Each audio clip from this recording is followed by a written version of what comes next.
That's not a nice thing to say. Is that me? Help me, everyone. We take it.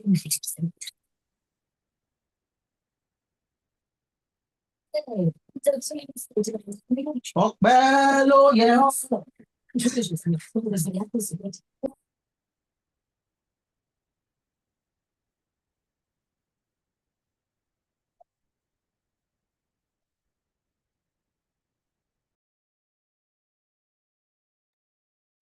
All right. So tonight's sessions are going to be very, very insightful. If you're on your way home from work, yet pray that the angels are around you. You can just plug your earphones in and listen. If you're at home, hope you have your notepad. I have mine. Hope you are having pen because you're going to learn and write a lot. But before we go into that, let's do a little recap of the things that we have learned today. So it's going to be really quick. And it's going to be really fun. So we're going to do a quick recap. It's not going to take so long. Our first speaker is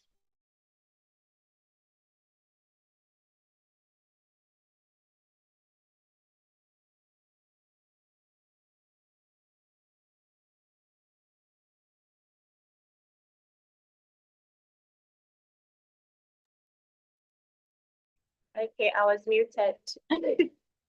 I was saying that our first speaker is here and she's ready to download all of the knowledge and wisdom that she has to share with us. And I'm sure many of us are looking forward to hearing what she has for us tonight. But before we get into that, I want us to do a little recap of the things that we learned today. So from the morning session and from the afternoon session. If you joined earlier today, please could you raise your hand in the chat box? If you were present this morning and this afternoon.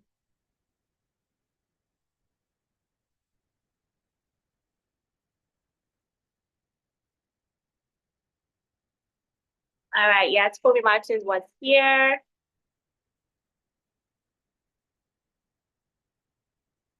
Oge Ajib was here. Mrs. SBI was here. Buzzy, okay. Chimajiru, Give, Moses, Jolly King. All right, awesome. A great number of us were present this morning and this afternoon. So just tell me quickly your takeaways from morning and takeaways from the afternoon session. What were your takeaways?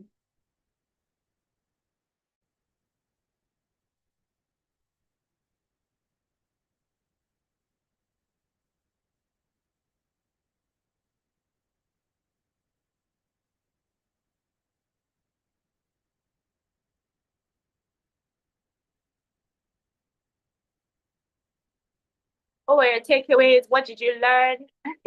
Kidam said he was present for both. Of course you were. Can we call our pastor the indispensable pastor? It's impossible. Okay, SBI says from the afternoon session, this is what she got. You don't need to suck up to your bosses. Just do your job and do it well. Great.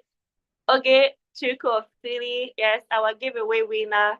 She said eye service is not the same as positioning yourself. As light, you must be comfortable with shining and being out there. Awesome. I think people don't want to talk. I don't want to just share this quiz right now. It would mean that somebody will not win something tonight.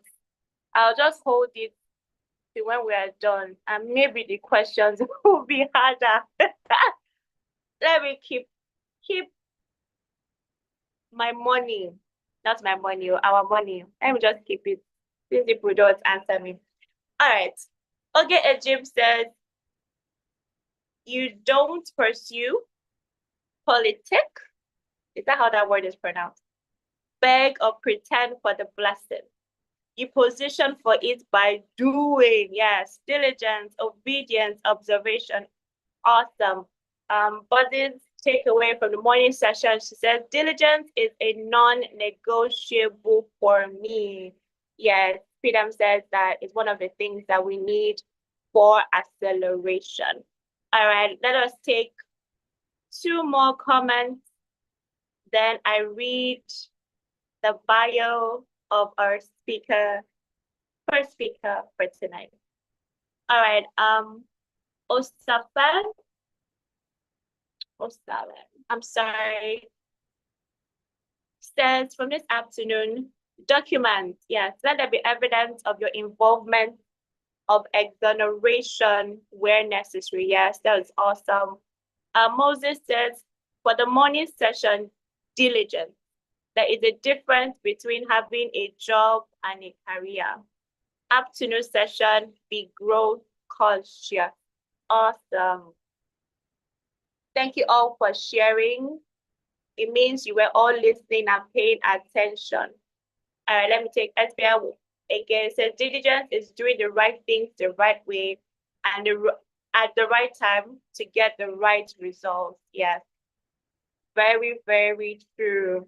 We are so blessed in our house to have awesome pastors, awesome leaders, and awesome people that are, how will I use the word now, that are great at what they do.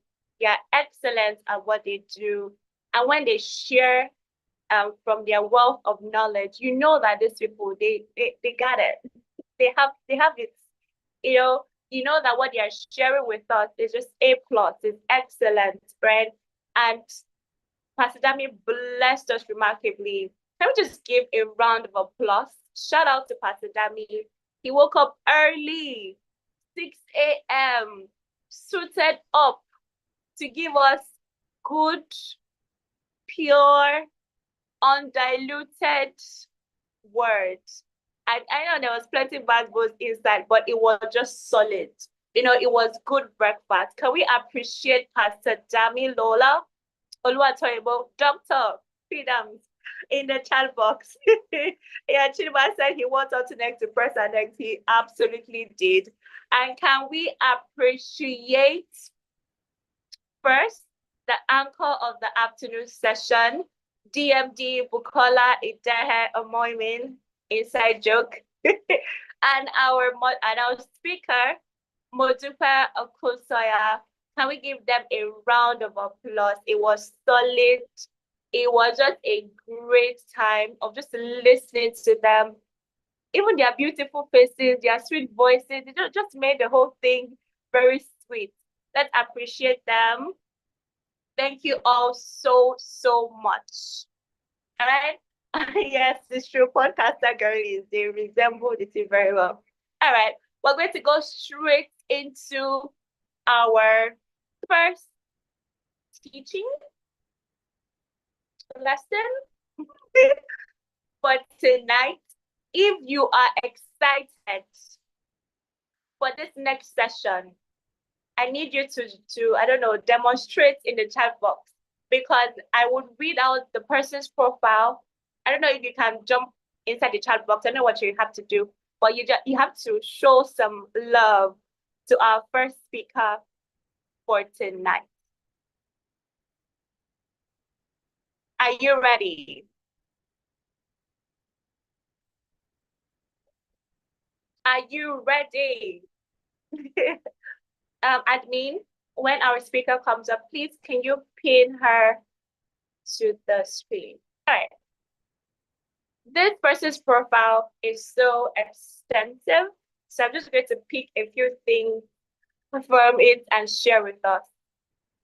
Rosemont Phil Osisiwa is a highly accomplished four-time award-winning corporate, commercial, and startup lawyer with almost a decade of experience in delivering legal advisory services to business owners and corporate clients. Her extensive experience extends to offering invaluable guidance in regulatory compliance and corporate governance matters for tech-focused incubator and accelerator boot camps. She has lent her services to esteemed organizations such as LASRIC, Kickoff Africa, Impact Hub Lagos and Accra, Validate Global Vienna, Wema Bank, Grooming Endowment Trust, Kickoff Africa, Maloba Consulting South Africa, the Consulate of the Kingdom of the Netherlands, United Nations Nigeria, Sterling One Foundation, Gain, among others. I don't know why you guys are not putting fire in the chat box, because her contributions in this role have played a pivotal role in ensuring that startups have the necessary legal foundation to thrive in their respective industries. Rosemont is a fully inducted member of the Society for Corporate Governance Nigeria, a mentor under the Google for Startups Africa Accelerator Program as a woman tech maker. And she's also the vice chairperson of the Corporate Governance and Compliance Committee of the Nigerian Bar Association, section on business law in January 2024. She currently leads in her role as Senior Legal Counsel Africa, Legal Compliance and Risk at ALX Africa and SAN Technologies. Rosemont's commitment to learning is exemplified by her business certifications in finance, ethics, and leadership from the European Business Institute of Luxembourg. As a distinguished legal researcher, speaker, writer, and scholar, Rosemont's primary goal is to deliver impeccable solutions to client needs through excellence, diligence, and integrity. She also remains steadfast in her mission to inspire career professionals to pursue progressive career and personal development while making lasting impacts in their respective fields. Kings, with a loud welcome, let us welcome Rosemont, importer, exporter, to the King's Business and Career Expo 5.0 stage. Welcome, Rosemont.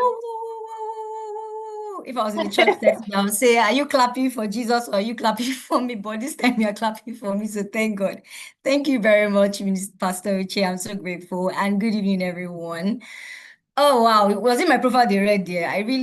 I'm not sure I'm the person, but okay. Good evening, everyone. I see the comments. Thank you so much. I want to say a very, very, very big thank you to my pastor, Pastor Dami, and of course, the entire leadership, pastor and ministers of Kings for this amazing session. Every single year, we just iterate on what we do, and though you would always hear people say that change is the only thing that is constant. So my goal is to ensure that we leave this session not with more words, but with more revelation that leads to actions, right? Because the goal is that we are transformed as a result of any of these teachings. So I'm really excited to play a role in this. I will say I have not arrived yet. So I'm not sitting on this podium teaching because I have suddenly gotten there, but I can share my journey. I can share my failures. I can share what I did right, and we can brainstorm together. Are we good? Are we good? All right, awesome stuff. So, PDAMs, you cannot be in a room with PDAMs and not have energy. Talk less of me.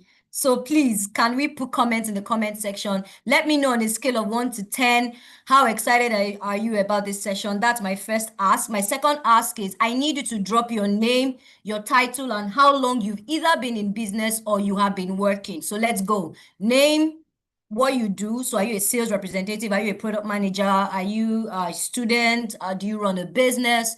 And for how long, right? So 2 questions in one, right? Let me know, scale 1 to 10. How excited are you? Second question, your name, how long you've been either in business or you've worked in a career, right?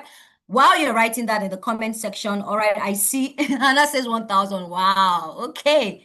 Love it. Absolutely love it. Great stuff. I'm going to be sharing my screen. Please let me know as soon as you can see it. I would also be keeping an eye on the comment section. Um, let's see. So we see Shayo here, fashion designer, 10 years, solid stuff. My pastor, who keeps blessing me, 20 plus years. Is he your mate? Oh my goodness. All right, awesome stuff. Thank you so much, P-Dubs. All right, I'm going to start with a prayer. Lord, we thank you. Thank you for being such a creator and an author of time, the giver of divine intelligence, the one who marks our steps and gives us the path to go, the one who makes our feet like hinds feet and causes us to trample upon mountains of influence, be it whether in spirit or in the physical. Lord, we thank you. Thank you because everyone on this call is getting inspired, getting what they need. I may be saying one thing, but because you are speaking to them, they will hear what they need to hear in Jesus' name. Thank you, Father. In Jesus' mighty name, we've prayed. Amen. Awesome stuff. As you can see my screen, very exciting topic. Very exciting topic, I must say, because whether you like it or not, oh my goodness, am I seeing Osalen on this call? Oh my God, Osalen, thank you for being here. So, Osalen, I've known Osalen for the past 17 years. We went to the same university together. He was in my choir. It was amazing. So, Osalen, thank you for being here. I really, really appreciate it. All right, awesome stuff. So, the topic we have before us is work from anywhere, hired from anywhere, how to land international jobs without relocating first. When I was told I was going to be speaking about this topic, I was like, wow, what am I? How? But you know, when you are chosen to speak on something, it means that there's capacity to speak about it. So I'm not going to put the humility garment yet. I'm going to speak about my experience and explain to you how we can go about doing this. So I'm looking at the comment section still, and I see there are 40 people on the call. I see an engineer with 5 years experience. I see a technical sales ambassador, 7 years experience. I see data science AI, 1 year. Awesome. I see a banker, 3 years experience. I see project management, 5 years. I see chef, 5 years. We have beautiful creative talents in the house. I see God give Dennis creative space, 1 year plus. Please keep it coming. All right. I'll be asking a lot of questions so that I can get enough feedback. And then we're going to just do a very short Q&A. I have been told I have 45 minutes for this section. So for the first 20, I'll be walking through my slides. And then the next, we're going to go into deep dives, Q&As, exactly stuff, right? So sausage want to end in effects, my God. Hey, Father. Okay. All right. So let's move to the next slide. All right. Now, first things first. We live in a very interesting society. If you look back over the past 10, 15, 20 years, whether you are a Gen Z or you are a millennial, you realize that the corporate and the sociological or the social landscape of whether it is jobs or careers have changed. In the industrial age, the way you would measure progress is how well can you do in school? What grades can you get? Where can you get a 9 to 5, a job that can secure you some security? Because yes, back then a government worked, so people were able to get some benefits as a result of long-term service in a particular industry. So the reward for excellence or good service was how long you could stay in a sector, in a business, in a company, and then maybe in the US, get your 401k, which is your retirement benefit, or if it's in other countries that don't have that, get your pension and you are good to go. Many of our parents, those of you that have like parents that are also advanced or are baby boomers, you realize that there was pride in structure, in stability, in being in one place at one time for a long period of time. But guess what, guys? I don't know what you see, but there's a wool being pulled over your eyes, and you realize that due to the advent of technology, now the world has literally shrunk. You can visit Vietnam on your phone. You can go anywhere. The same energy that you are using to engage with international music stars and content creators is the same energy that you can use to be positioned before them, but just in a different way that it's of more benefit to you. So no longer is the reward now for how long if you can spend 30 years in a 30-year career and then get a severance package. It is now you being able to be multidimensional in your skills, in your gifts, and able to create streams that allow people to see what you do from different parts of the world so that they can reward you from different parts of the world. So it is no longer just about your capacity to do good work now. It is now about your capacity to be positioned properly by the proper people that value your services and your gifts. So when you come from that mindset, you realize that this thing on your screen right now is not hard. What now has to happen is a series of consistent steps, which I will be sharing in this slide. But so far, so good. Do you guys get what I just said? Thumbs up, comments. Can I see that? Right? So whether you like it or not, we have transitioned and now everybody's shouting AI. So that's a different conversation for another day. But you need to understand that things have changed, which I'm sure we all know. So you don't have to travel to earn in international currency. And what do I mean? It simply means that you can be right where you are, positioning yourself properly, which we will talk about, and then you can get, in quote, as scripture says, I will always refer to the Bible, kings to come to the brightness of your rising. And when kings come, they pay in king currency, yes or yes, right? So the people who see what you do will reward you the way they are. If a king sees your work, he will reward you the way a king should reward. And I'm not trying to say that if the person is not a king, the person cannot reward in a king level, but that's a different conversation. But you need to understand that because of the time that we are in, it is 10 times easier to properly gain the attention of those who matter. And I'll explain how, right? Okay, solid stuff. Now, what you need, and I'm going straight to the point because I have a tendency to overtalk because I get excited a lot. What you need is not, what's the word? More things. What you need is a skill. We are not just talking about, oh, I have a dream and I just want to earn. No, there are practical ways to go about it. Of course, because of the advent of technology, you realize that a lot of Nigerians right now, you go on Twitter, you have people who are earning really, really well without having to even travel. And I will explain why in a bit. Now, according to Data Insights, and if you do some particular research, it has been stated that by the year 2030, 2050, Africa is going to have the largest young youth population. And guess what? The exact opposite is happening in other continents. What this means is that in countries like Asia, guess what? In Asia now, they've created 4-day work weeks and they're giving people more weekends so that people can go out and have social life so that they can actually like populate because their young population is literally not, I won't use the word dying out, but is drastically reducing. But guess what? In Africa, it's the opposite. We are having an upsurge of a young youth population. So guess what that means in terms of reflecting on a country, on economic capital? Number one, you have more youth dynamic and positive energy. You have more ability to be creative because young people are more or less like the bane of creativity wherever you find ourselves, right? You have more manpower. India realized this very, very early. That is why you cannot be in the tech space and you don't know that one Indian person that you meet is possibly a developer somewhere who has learned a tech skill and they are the ones literally building your tech product. Over here in Nigeria, they understand that part, but Africa is uniquely designed and positioned as a continent, talk less of Nigeria, that we can actually boast of about, of course, data says that we are 280 on paper, but 280 million in population, but I feel like we are a little bit more less for different reasons, which I will address later, right? But we have a very huge growing youth population. So what does that mean for you as a king? What does that mean for you as you are on this call? No better time than now are you positioned to actually be a benefit of the soon to be blossoming market or the already blossoming market that this entire continent is. Think of it like this. We are literally a basket of talent that needs to be exported outside Africa. So while we were doing the whole trade thing, there was slavery going on, our human beings were being exported. But guess what is happening now? Our skills are the one that is now being exported. So my question to you on this call is, what skill are you going to export? Type that in the comment section. What skill am I going to export? Because guess what, right?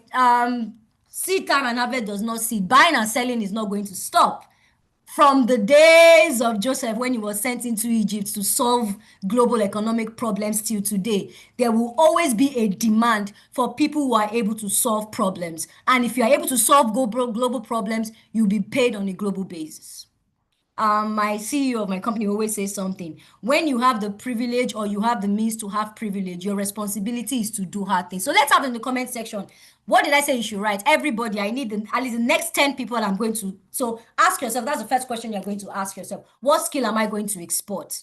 What skill am I going to export? What skill am I going to export? You can write the question, you can write the answer. So if you've written the question, comment under your question and say, this is the skill I have to export, right?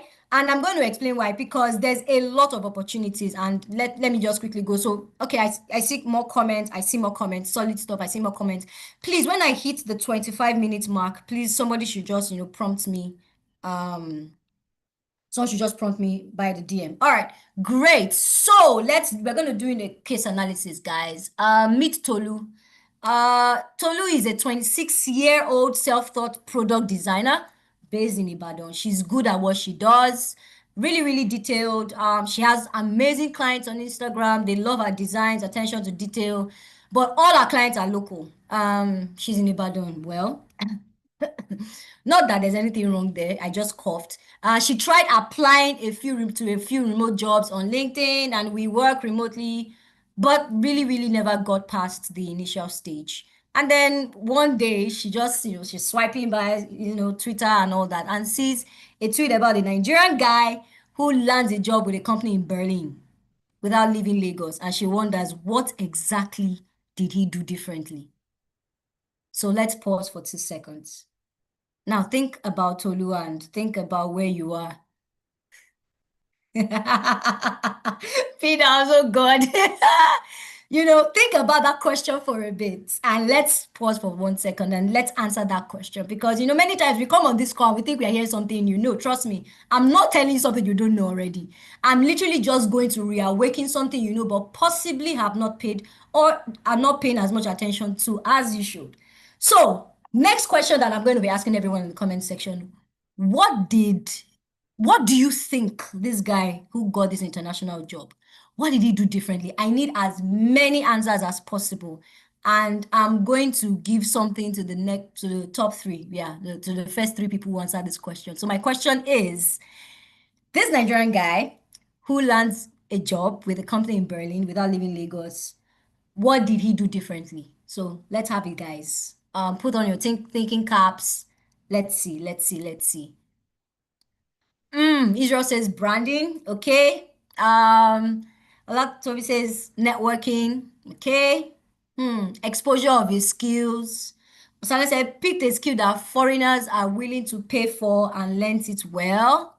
Ogechuku says he had a connect referral, had a portfolio and positioned himself properly. Oge says positioning, Gibbs says positioning, apply to foreign international firms. Visibility, sent out more applications, had a skill that the company needed. Great stuff. I love this answer. I need more, guys. Upgraded his skill sets. Love it. Let's see more.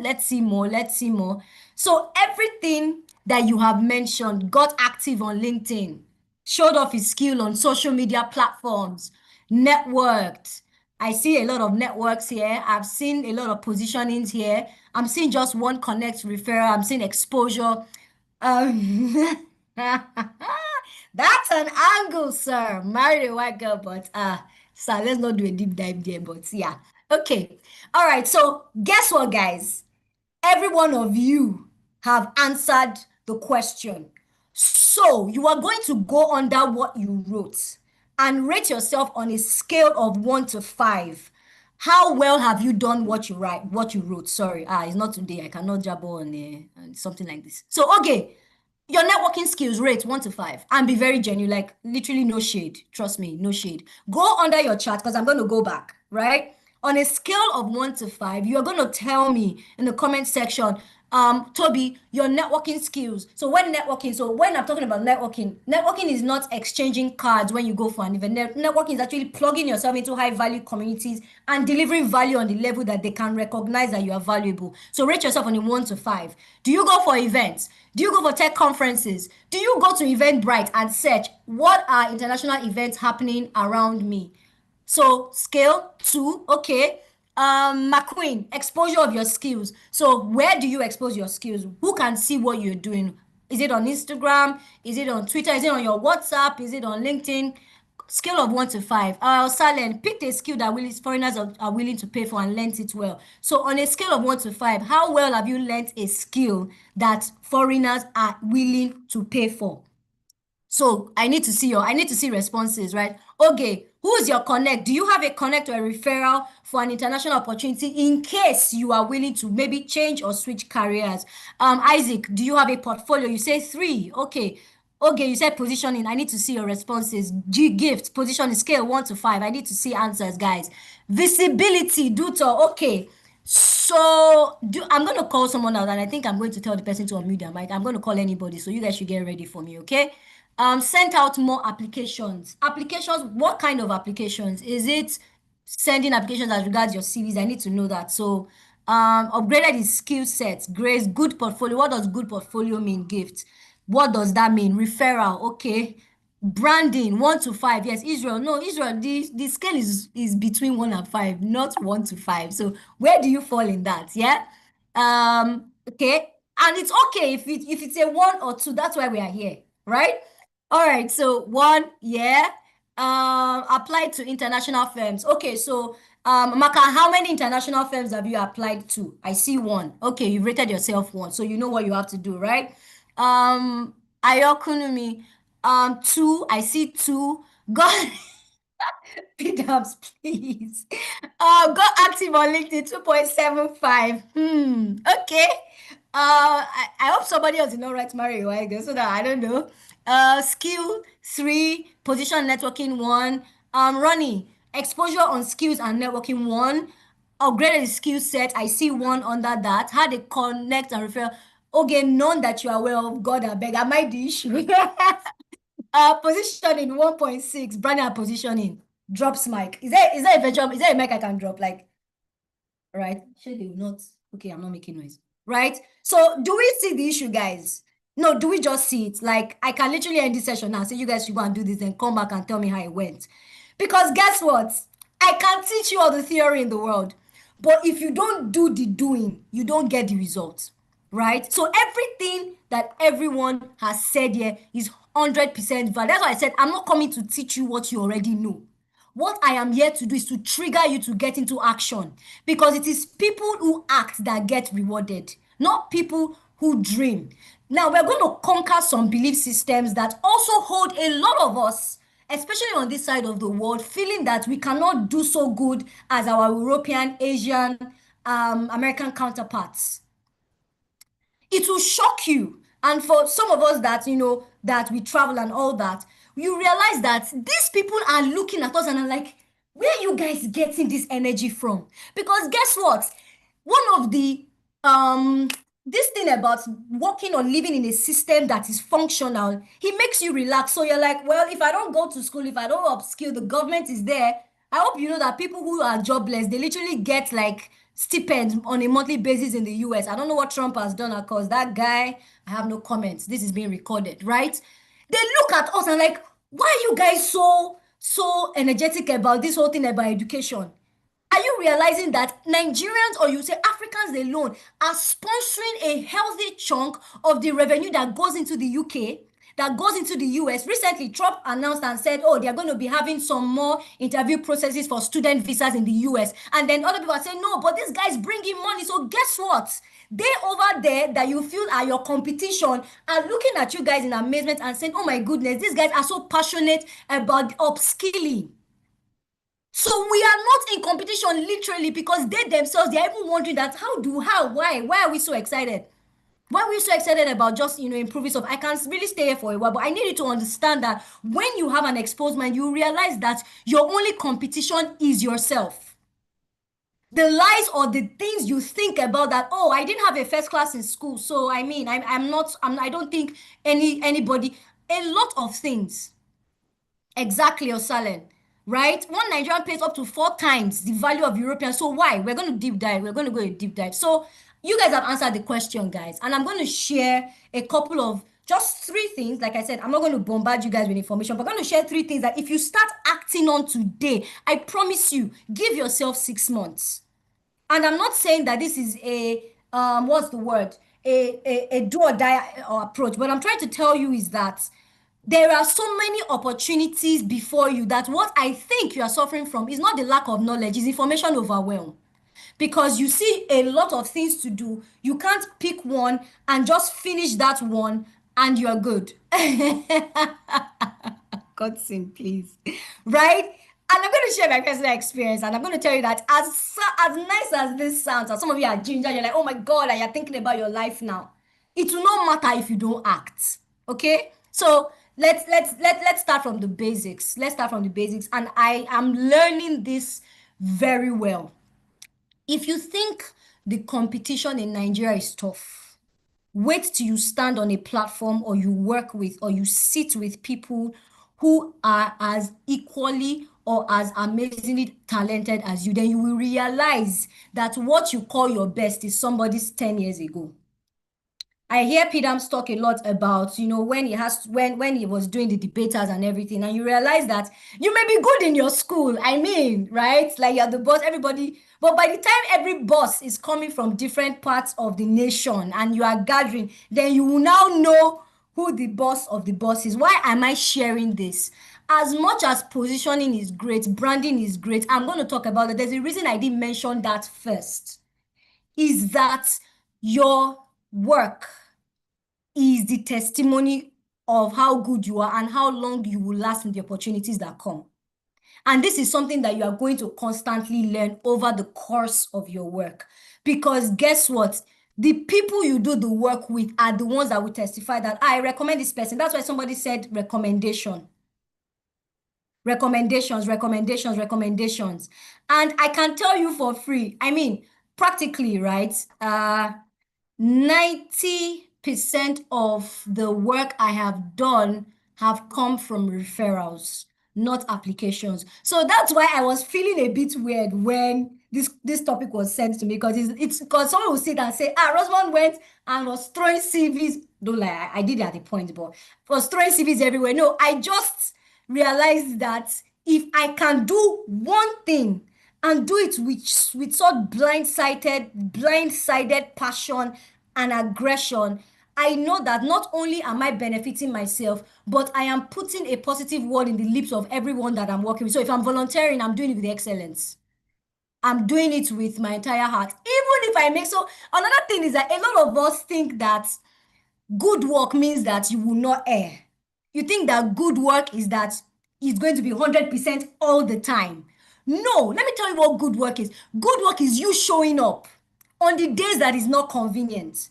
On the day that you know that, okay, you know what, I don't think that I deserve to, I want to just lie in my bed and do nothing. But you have that one thing before you and you just do it. I see till today, till this very afternoon, I'm still trying to learn how to do good work. So doing good work is not, it doesn't, it's a journey.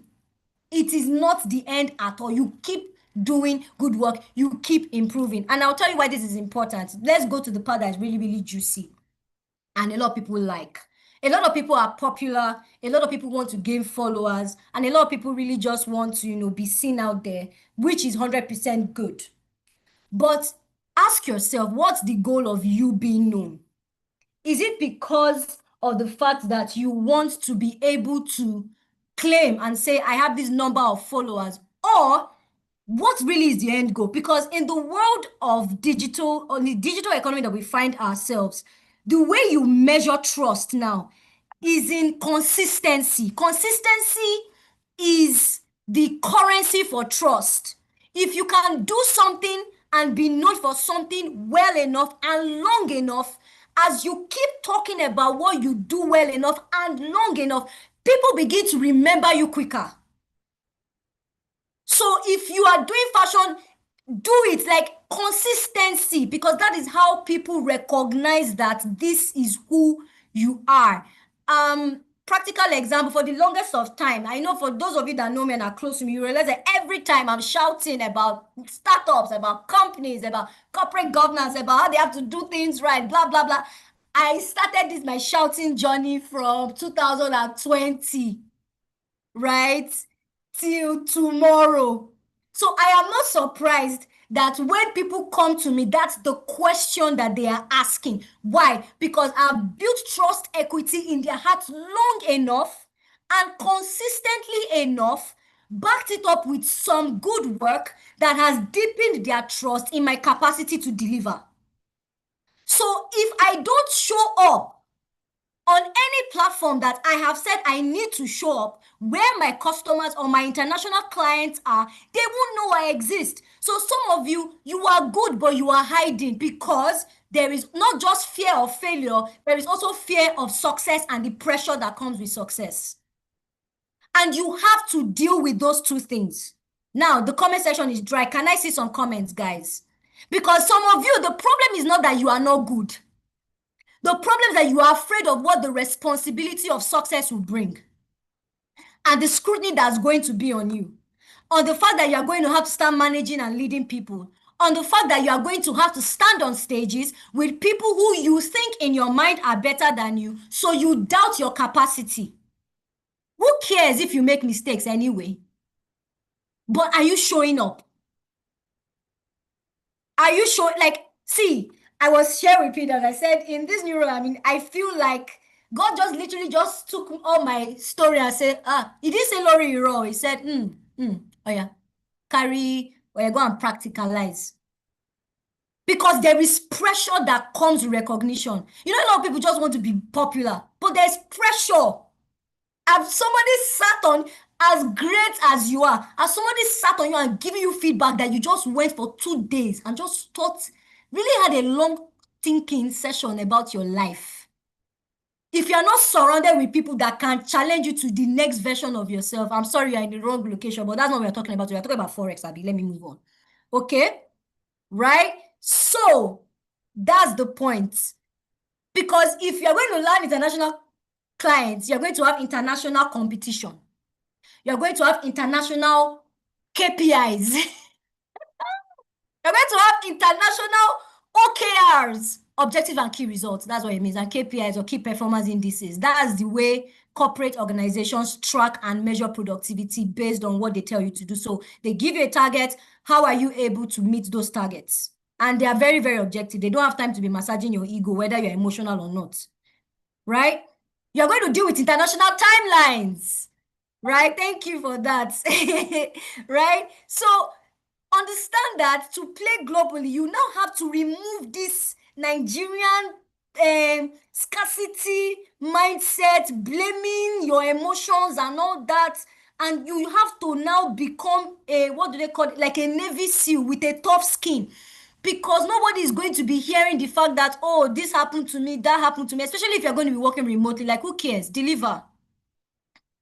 Right? So it's very important as you build trust, understand that that's the currency. That is why somebody can say, oh, we know that they can get to work. Lots of companies are built by people that I've never seen. So in my current organization, we're about 300, right? And there's no day that passes that anybody's chasing anybody, because everybody just knows this is what they're supposed to do. This one, you see this table, I go lie down, put. Join communities and high value networks. See, I'm trying not to be dramatic. I feel like I should kneel down on this chair and beg you people to please pay for communities. See, I can't tell you if you can save, and I will explain why this is important. Because your talent can get you in the room, your networks will keep the doors open. Because the goal is that the best jobs, they don't always go to the best candidate. Usually go to the best connected one. And I'm not trying to say join a community because you want to get a job, but join communities where people are on a cerebral level that you have something to aspire to. Look at the people around you. I'm not trying to say throw your friends away and everything, but look at people around you. If there's nobody that is not challenging you to a new level, then start looking for communities to pay to join. We have Global Greatness, for example. That one is, in fact, that one said is in our domot like this, looking and staring at us in the eye. You have communities like Global Greatness. You have communities that, exactly. Because information flows. See, let me just tell you guys, some of the opportunities I got were as a result of me just being in a Slack channel of an amazing community where they just randomly through the what do they call this, is when they are trying to get people who are applying for jobs through the requests. I'm using the word request, but and I just looked at it. So it's not as if I was even planning. I just like, oh, let me just see it. And then all of a sudden, oh, you are scheduled for this interview. I'm like, okay. Right? If you don't join some of these communities, you can't get this kind of information. WhatsApp group will not cut it. Unless you are paid for the community and the community chooses to host their networks on the WhatsApp group, that's a different thing. Pay for access. Somebody writes in the comment section, I will pay for access. See, because there is information overwhelm, let me tell you what paying for access does. Number one, it makes sure that there is mind share in what you are being a part of. If you don't pay for something, there's a way you will not value it if it's free. And that is why I tell my friends who are launching courses and everything, I say, even if it's 5K, put money inside this thing. There are communities like Global Greatness. There are communities like Premier Business Networks, right? You need to look for communities, international communities as well. Most of us know Facebook group. Do you know there are LinkedIn groups? Do you know that there's a LinkedIn group, for example, for my area, there's a LinkedIn group for Corporate and Regulatory Council.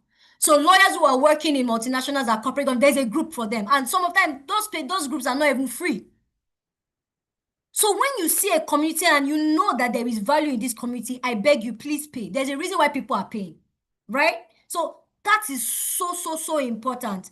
Because if you don't, what's going to be happening is that you are going to be close. There's going to be proximity, but there will not be penetration. You're going to be close to these guys. You are going to, rub minds, maybe particularly snap a selfie, enjoy what they do, but you will not get access. There are some things you will not see because what you are doing, you are just, you are in the outer court with everybody and everything. But those in the inner court are the people that pay for access. And sometimes some communities will cost you. There's a course I am doing now. They're not even talking. The price of that course is 5,000 USD. Just pay and then you will start the course. Glory to God, I got a scholarship for the course. But this time last year, I had to cough out some money to at least commit so that my admission will be deferred so that I could join this year. I mean, I hear stories of people talking about the fact that, when you go for Anthony Robbins conferences or, John Maxwell, you will pay. I'm sorry, I'm spending a lot of time here, but I need you to understand that the psychology of somebody who thinks on a global and international level has to be beyond how much is Naira now, how much is Naira converted to euros. That's not the question you should be asking. It is a question of how can I afford it? Not conversion. That's why when you travel, if you like, be thinking that this can of soap is $2. So how much is it in there? You now calculate times 1,650. So I'm buying can of soap for 5,000. My brother, just forget it. So if you want to earn on level, you must be ready to give on that level. You must be ready to commit on that level, right? Because it shows how much how much capacity you can contain. Exactly, sir. The psychological effect of transformation. Because have you noticed that when you release a huge sum of money to something, it may hurt immediately, but something in you has also stretched, something in you has shifted.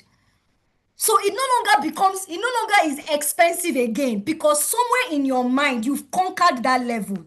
That is the spiritual intelligence behind giving and tithing. And also sometimes when you are entering into a new level in faith, you are also going to have to give on that level. You are also, exactly, sir, mental barrier because you are trying to break through something. So if some of us are living with a scarcity mindset, so one of the ways to really kill that thing is to become a very passionate and almost daredevil giver. Because what that does is that you have challenged your mind to say, you know what? I can't, no, I've hit this place. Let me give you a typical analogy. When you fly economy for a while, right, you can get comfortable with, being in a seat with 3, 4 people, sharing leg space and waiting till the server comes. The day, God, that day is soon. I know it's not far away. The day you fly first class. See, it's not about whether they are paying $15,000, but the day you enter and sit down there, something in your brain will say, so you mean there is life on this level? Then when you climb down from that plane, your next conversation will be, how can I afford this thing again? Suddenly you've given your brain and your mind something to dream about. And that is how, first of all, you break into the international space in your mind first before you get there. Because if you don't get there in your mind first, it's not really about what you know. Skills are great, but your mind first, right? I'm almost done. So you don't have to, you don't need a visa to think global. Start by showing up. Show up for yourself, show up for your mind. Speak confidently. You may be having butterflies in your stomach, but let your passion show through and through. Speak, because even if it's one area of knowledge you have, talk about it. Like, we cannot get tired. Guess what? The algorithm is wicked anyways. Before you know, what you posted would have disappeared somewhere. So I like keep it. I agree with repeating you. it. No, no. I don't know why it's not working. Someone is unmuted, please. Can you mute yourself? Thank you. Right? So you need to start with that.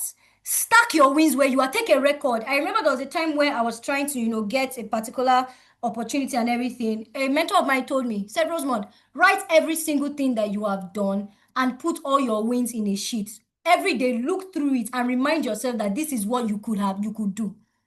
Right? So some of us, we don't take records. You don't track your wins. You don't track your daily deliverables. You don't track. When you work in corporate environment, you have to stack. And maybe because many of us, maybe we didn't start our career progression from a corporate environment, doesn't mean that's why you are in places like this. Stack your wins. Tell somebody in comment section, I will stack my wins. Right? Now, the world hires those who show up. Right? And I would say there is a balance to it, because as you are showing up with capacity too, right? And the world also delivers and also rewards people who can deliver from anywhere. So I would stop here and give us a breather for a little bit. I may not have said a lot, but I can assure you that if you are able to take one or even two of these points that I've shared, it's a good place to start. By the time you show up, the first thing you need to do as you are delivering and building skills in the back end, David was stacking his wins. When David had the confidence to stand before Goliath, which you would say would represent an international audience, he was used to his Israel audience of sheep and wolves and lions. And then it got to the point where he now had to show up on an international level, now meeting Philistines, another tribe. And he said, so before he could go and meet King Saul and say, see, I killed a lion and I killed a bear. And guess what? Not only have you killed lions and bears, we also have the Most High behind us. So let's go into this new territory. We can do it. Right? So the goal, first of all, is that there must be movement in your mind. Your mind has to be there. So you need to invest in books. You need to, not just online now. See, I understand online is great, but sometimes you need to buy a book and sit down and underline and have a journal and write. See, as much as I like reading books online, I realize that my concentration level is not so great. So sometimes I actually go buy physical books. And sometimes you need to, because there's just so much haziness. You need to see something that you can touch, right? I could go on and on, but I'm going to stop here. And I'm going to throw questions at you, because there are more technical things that will happen even after getting the job. It might be the easy part. The ability to deliver on the job, especially when you are working in a high, fast-paced environment, it hits differently. I'm going to end with this. There's something my manager said to me, and I can never forget that. And that's where I'm going to. So I'm going to stop sharing now. And because I actually wrote a note about it. And this is what he said. He said something that was very, very important to me. And he said, sell the problem. No, this is what I am saying now. Sell the problem, but be the solution. Sell the problem, be the solution. And then there's something he also said, freedom, the cost for freedom is ownership. So what happens after you get that role? Yes, you can work from wherever you are in the world. You don't have to travel.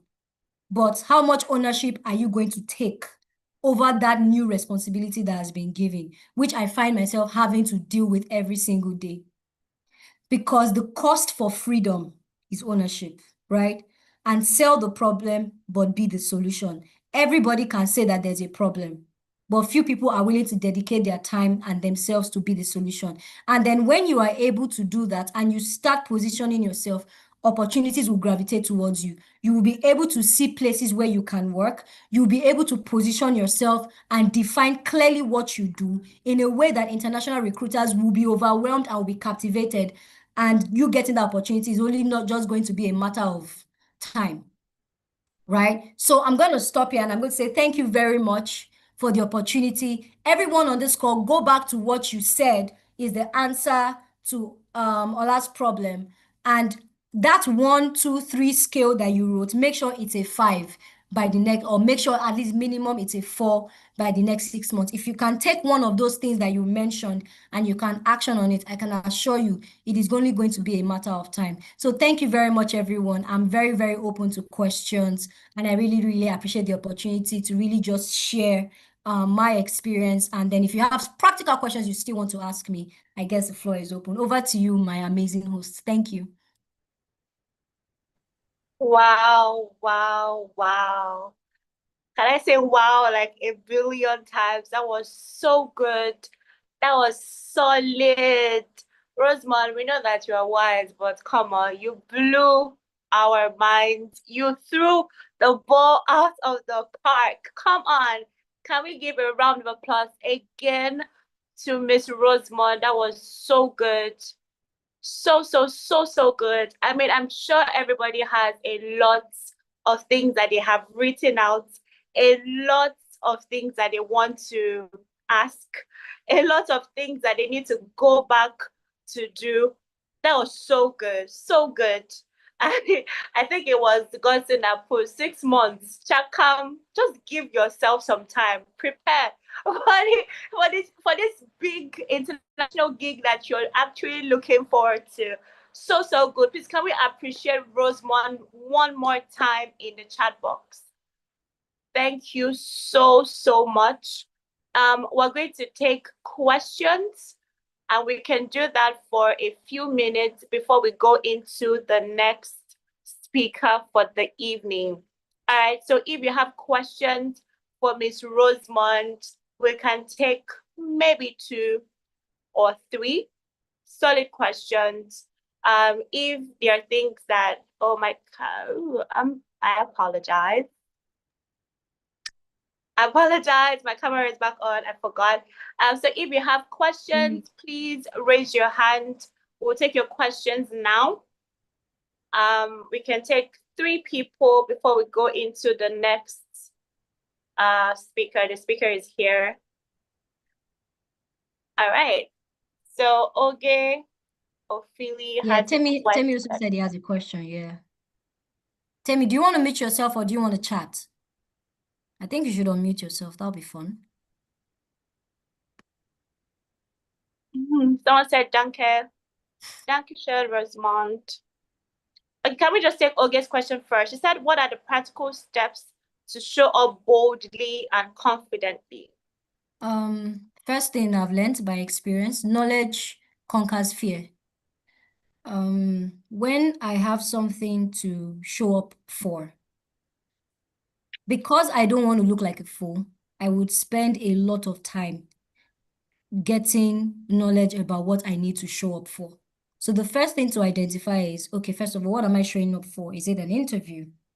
Okay, or what am I showing up for? Is it talking about what I know on LinkedIn or Instagram, or is it volunteering properly? So you, first of all, the first practical step is write down and identify what exactly you are showing up for, as specific as you can.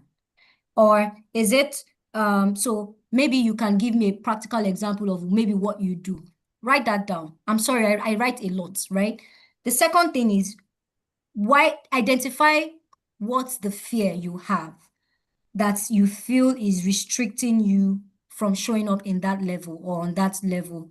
Is it that you are overwhelmed? Is there so much information? Is it that you don't know the tools or you don't know how to capture your thoughts? What exactly is it? Write that down. Then the step 3 is getting knowledge about that area. So you're going to research. You're going to use Google a lot. If you want to use ChatGPT, use it. Get as much knowledge as you can about that specific thing that is causing you the problem. And when you get enough knowledge, your confidence will improve. Because what makes us afraid or what makes us worried about showing up in the way we need to show up is we doubt our knowledge, we doubt how much we know about that thing.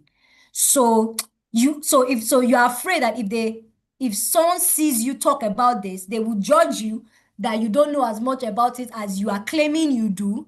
So the only way to conquer it is to know it, right? They will say the only way to learn how to pray is to pray, right? The only way to know how to do the job is to do the job, right? So knowledge about that thing boosts confidence. It's not about just, that's why I get knowledge, you're get understanding. Sometimes we also know, but you are not sure you have understanding about that thing. And one way to confirm or checkmate if you have understanding is, can a 3-year-old understand what you are talking about without you having to use superfluous words? So I would say knowledge is a way to really, really practically show up, because when you talk about a particular area and you understand it and you do it, your confidence increases. So you don't get anybody who won't talk to you about anything. And I'm not trying to say that you must know everything, but know enough to be able to be confident in yourself and say, you know what, I'm going to show up this way. So whether it is posting a lot of times or talking about an area, do you know that even talking about your failures is showing up as well? Because a lot of us think that we have to talk about successes all the time. Sometimes you can talk about your lessons learned. And I do that a lot when I do a lot of storytelling on LinkedIn. And I've seen a lot of people gravitate towards you when you show your human side, when you are human. So yeah, that is also something to also think. So I don't know what the showing up represents, but first of all, identify what you are what you need to show up on more. Read about it, right? Read about it, get knowledge about it, and then practice it. You're going to make some mistakes. Maybe your first 1, 2, 3 tries, maybe you didn't get as much traction as possible, but don't forget what I said about consistency, right? So that's going to really help. There's no one size fits all approach, but I know that this is a good step in the right direction in how to actually show up the way you really need to for yourself. I hope that helped. Awesome stuff. Awesome stuff. Okay, Temi, let's have your question now. Have you typed it? Many of the areas where I have realized that I have goofed, and I'm not yet to even say that I'm one super girl or something, right? Many of my friends on this call know that there are times that I was like, no, I really can't do this. I've noticed that it is either a knowledge gap, or it's an understanding gap. It's a knowledge gap or it's an understanding gap. You can really, really summarize your troubles, your internal fears with those things. It's a knowledge gap or it's an understanding gap. So I kind of just like to pursue knowledge. That's why the day you say you stop reading and researching, that day you are already expiring. I would say that very clearly, and you can quote me. If I was Peter, I'll say, write that down. Put it on a white t-shirt. Put it. The day you stop reading, you start expiring. But yeah, you can take that. Use that quote to hold body as you go.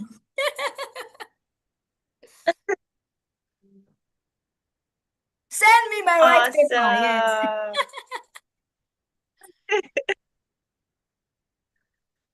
Okay. Cool. Okay, Thank you I'm so sorry. much, I Rosemary. also want to say something. Yes, so we've talked about the mindset shift and everything. Yeah. Go to practical job application websites, guys. Technical skills is the new future. One of the ways to start to learn international roles is to look for what the international needs are. Go to places like Remote Jobs Finder.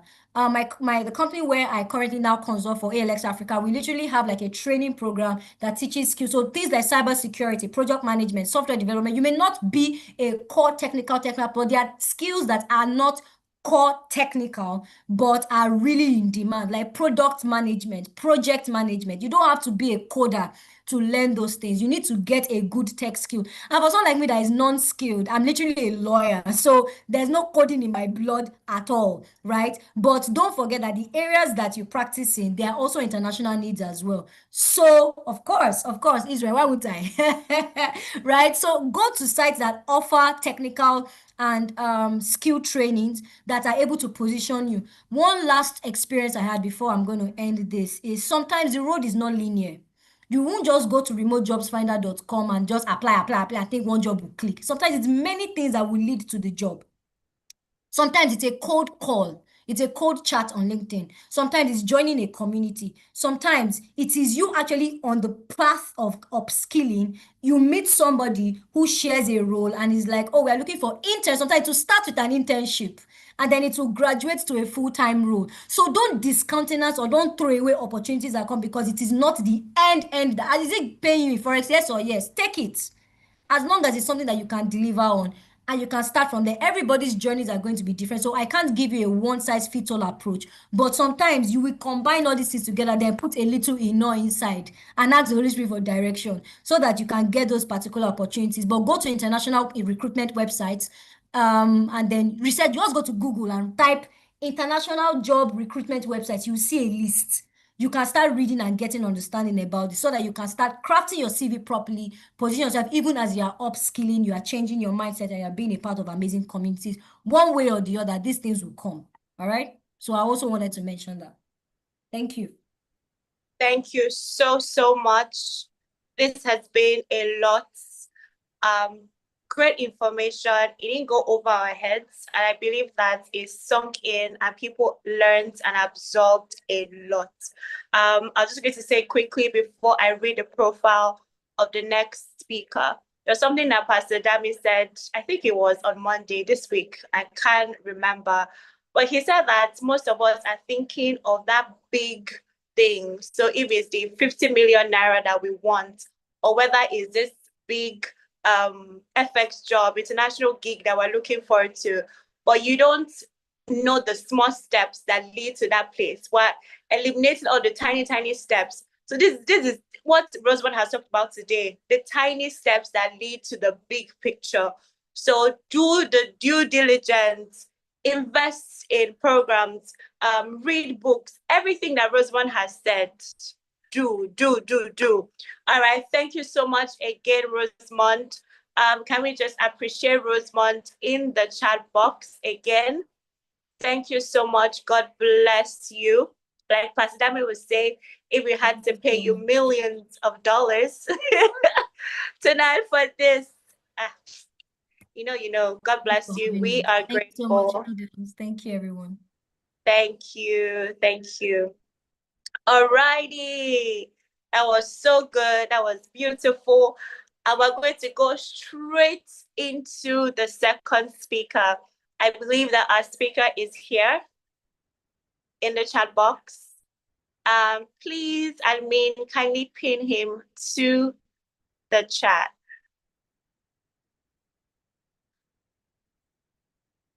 Please let me know when it's done.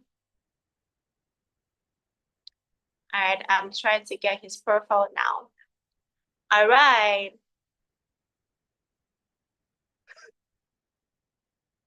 All right. Oladele Adebayo Johnson. With over a decade of experience in banking, stockbroking, foreign exchange, and investment management. He is a seasoned finance and investment management professional dedicated to helping individuals and institutions improve their financial conditions, driven by a commitment to deliver tailored financial solutions. As a chartered banker and stockbroker, he has consistently demonstrated his ability to navigate the complexities of the financial markets, providing strategic advice that fosters financial growth and stability. Oladele currently works as an equity investment manager at Coronation Asset Management Limited. Outside of his professional endeavors, he loves to offer himself for service to God and humanity. He is an avid sports and politics enthusiast who enjoys engaging in discussions and activities related to these areas, which enriches his personal life and enhances ability to connect with people on a deeper level. Kings, with joy in your hearts, can we welcome on our King's Business and Career Expo stage, tonight, Bio Johnson. Can we see those drum rolls? Can we see people just flying? Can we see people somersaulting in the chat box, please? He's not going to come up if you're not clapping for him. He's not going to show his face if you're not happy and excited. I'm here. Welcome, sir. Hi, good evening. Can you see me? We can't see you yet. Okay, but you can hear me. We can hear you loud and clear. Okay, let me see. Okay. So I guess you can see me now. Yes, okay. sir. Thank you. Welcome. We're super excited to have you. The stage is yours. Okay. Thank you so much, Pastor Uche. Thank you for the opportunity, PDAMS, Pastor Damian Luatoibo, for the opportunity to given to me to speak today. It's supposed to be an interactive conversation, and as best as possible, I'll try my best to make this as interactive as anticipated. I would quickly just like to share my screen, and I would like a confirmation that you can see my screen.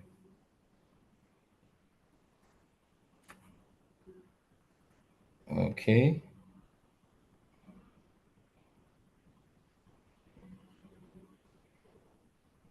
Okay, so I would like to confirm, can you see my screen? Yes. Oh, yes, you can. Okay, thank you so much. Okay, so I'm supposed to speak on the topic, or I'm supposed to engage us on the topic from paycheck to portfolio investing while employed, practical financial steps for Nigerian professionals. When I am opportune to have conversations like this, and opportune to have engagement with people like this, I pretty much just like to give a first of example, right, or a scenario. Whilst growing up, you had classmates in school, you had friends in your neighborhood, you had church members that you grew up with. Some of them you maybe saw them as people more highly placed than you, right? In terms of maybe finances, or in terms of maybe how well to do their parents are, right? But then over a couple of years, a decade or even decades, right? You look back and you try to measure up sometimes, and you find that these people are actually not as well to do, if I might say, as I am, right? Or these people that I used to think I was much better than are now much better than me, right? And I usually just allude this to decisions that have been made by the individuals in question along the line of their lives. The decisions, the engagements that they've had, the things that they've gotten themselves involved in and involved with, right? Um, as much as the topic seems like it's been streamlined to those employed, or gainfully employed, or working for someone, I want to say that this also speaks to everyone, those who have their businesses, those who are in schools. I mean, one of the things that I look back to, and not for the sake of regret, right? But I just look back and I'm like, I wish I did this. I wish I did that, right? And it's starting investing, starting saving, starting building my future, right? From way back in secondary school, primary school, in fact, even before primary school if possible, right? So I'll just dive right into what we're supposed to do today. I'm sure I have about 45 minutes, and within this time frame, I would want to just speak to what it is that we have. I have for us today, and also entertain questions, right? I'll be looking into the Peter says savings from the womb. Exactly, savings from the womb. I have a practical example of that now, Peter. Savings from the womb. Okay.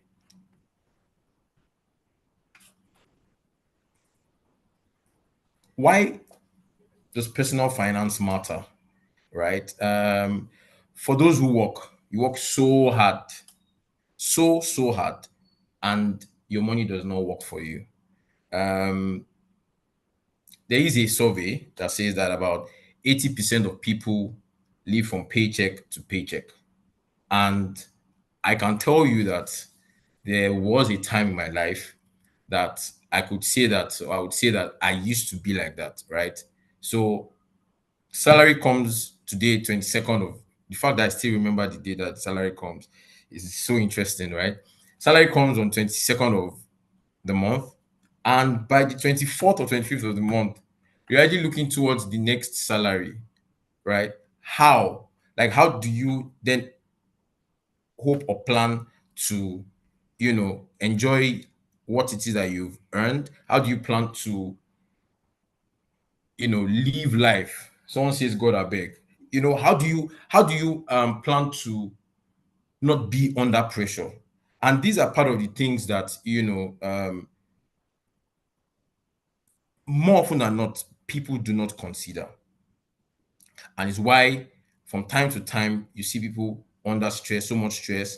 If you just go out of your house on a random day, you would almost see 50 to 70% of people on the road, they are frowning their faces, they are angry, they are chasing something is chasing them. And the question is, what is it that we are chasing? Right? Survival. Whereas the plan that God has for us is not just to survive, but is to live life to its fullest, right? Is to live life in such a way that you are even in a position to be able to help the next person. You are even in a position to, give back to society. You're in a position to add value to somebody, add value to someone, people around you, right? Um, Lack of planning leads to debt, stress, missed opportunities. Um, I would also say death, physical death, mental illness, um, name it. There's so many things that lack of planning for your personal finance. There's so many things that it affects, right? And I must say that it doesn't just affect you; it affects um, those that you matter to, that matter to you, right? You hear stories where the husband comes home and is just so angry, and his wife is, trying to hug him and is just so upset. Man is probably thinking about, oh, there's so much to do. How do I get this done? How do I get this done? How do I get this done? More often than not, we don't plan for these things. And we then find ourselves in a position where you have to do this thing. How do you get about doing it? Right? And that is why we have this topic today. Okay. So step one, build smart um smart goals, right? Um, for example, a person can save. The example here says save 500,000 in 6 months, right? How do I save 500,000 in 6 months? My salary is 200,000 or 250,000. How do I save 500,000 in 6 months? I typically use the example of compounding. There's something called compounding interest, right, in investment, right, where you make an investment and you earn an interest, and either your interest is being reinvested or both your interest and your principal is being reinvested, right? And then you earn an interest on that, and then upon maturity as well, you take everything and you reinvest, and you continue the cycle, and you discover that before you close your eyes and open your eyes, right? The 50,000 that you put in today, next month you added another 50,000 to the investment that you have, right? Or that you have. You don't have 100,000. The investment you are making is not 100,000. It is 100,000 plus whatever interest that it is that you have already earned on the previous 50,000. Now, all of that becomes the new principal for the next month. You then repeat the same cycle the third month. That becomes all of that, including the 50,000 plus the interest that you have earned on all of that. And like that, like that, compounding just makes life so easy, right? So build smart goals, right? You don't have to look at it and say, I want to have 10 billion in 10 months, right? I mean, you can start from the little that you earn. You can start from the little that you have.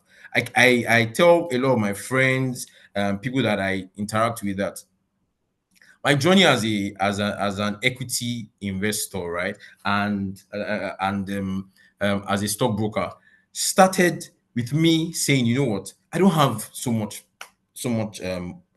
funds, right, so much available funds. I have I had a running loan. I think I also okay. I think I cleared my credit card. I mean, as a finance person, part of the things that you get exposed to sometimes, right? Every time actually is debt, right? Debt, debt management. I'll get to that. Debt management, and pretty much that's just borrowing, right? And like I tell people, there's nothing wrong in borrowing, right? There's nothing wrong in borrowing. What is wrong is in borrowing for the wrong reasons. And more often than not, if I have a product, what I want to do is I want to sell my product. So I'm going to sell my product the best possible way I can. Whatever it is, the repercussions will be is not my to you um as a buyer or as a subscriber might not particularly be what is important to me. What is important is the selling of that product. So that's why more often than not, people discover that they are being sold products, instruments, financial instruments that they really don't have an understanding of. They get into it and then they get burnt, right? So build smart goals. Take it step by step. Music will say, in music we say poco a poco, little by little, right? Budgeting also is very, very important. I mean, it cannot be overemphasized, the power of budgeting, right? You don't want to be the type of a person who everything that you earn, you earn and use. You earn and use. Sometimes you even use before you earn.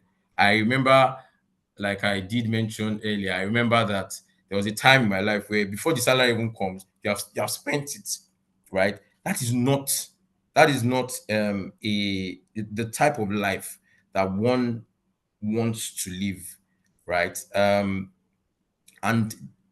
what budgeting does is that budgeting helps you to how do I put it now? It helps you to live within your means. It helps you to live within that which you earn, right?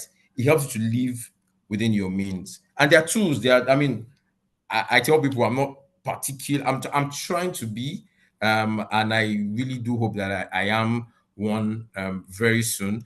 But I'm not particularly tech savvy, right?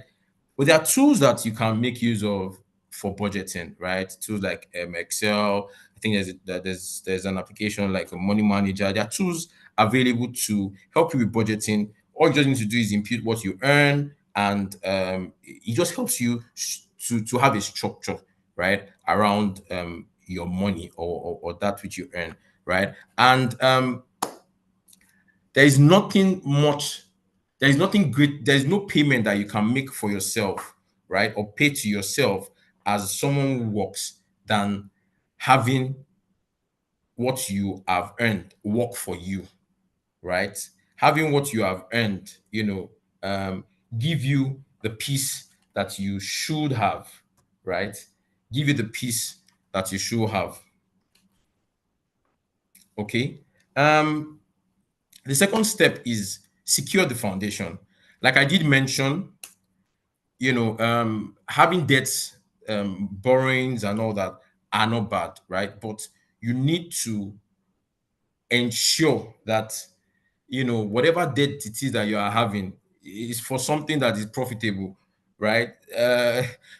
For example, the richest man in Africa, there is no way that he is not indebted to one so many companies, right? Because many businesses that thrive on financing. We call it financing, but it's also called debt or loans, right?